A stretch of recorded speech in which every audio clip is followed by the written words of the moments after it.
না করো কে আমাকে মাফ করবে? তুমি যদি মাফ না করো কে আমাকে মাফ করবে?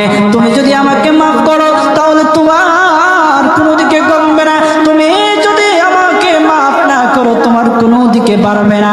আল্লাহ গো, তুমি আমাকে মাফ করে দাও। সারাটা জীবন অন্যায় কাজ করেছি, সারাটা জীবন নাফরমানি করেছি, আমার কাছে কালেমার দাওয়াত কম আসে নাই, আমার কাছে কালেমার দাওয়াত কম আসে নাই, আমাকে লোকেরা কম বোঝায় নাই।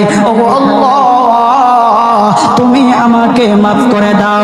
মাফ না করলে কোথায় যাব, কার কাছে যাব? বাবা যখন মারে তখন মার কাছে আশ্রয় নেওয়া যায়, মা যখন প্রহার করে তখন বাবার কাছে আশ্রয় নেওয়া যায়, বাবা মা যখন প্রহার করে তখন দুনিয়ার কারো না কারো কাছে আশ্রয় নেওয়া যায়। ও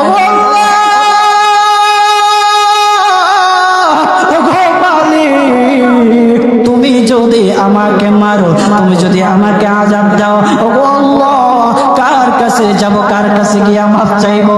ও গো আল্লাহ, মেহেরবানি করে মাফ করে দাও।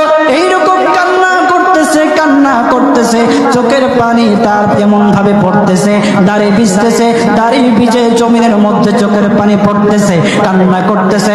বান্দাটা কান্না করতে করতে করতে করতে আমার আল্লাহর কাছে এমন যোগ্যতা অর্জন করেছে, মহান আল্লাহ রব্বুল আলামিন তার ডাকে সাড়া দিয়া তার জিন্দেগির সব গুনাহ মাফ করে দিয়েছে।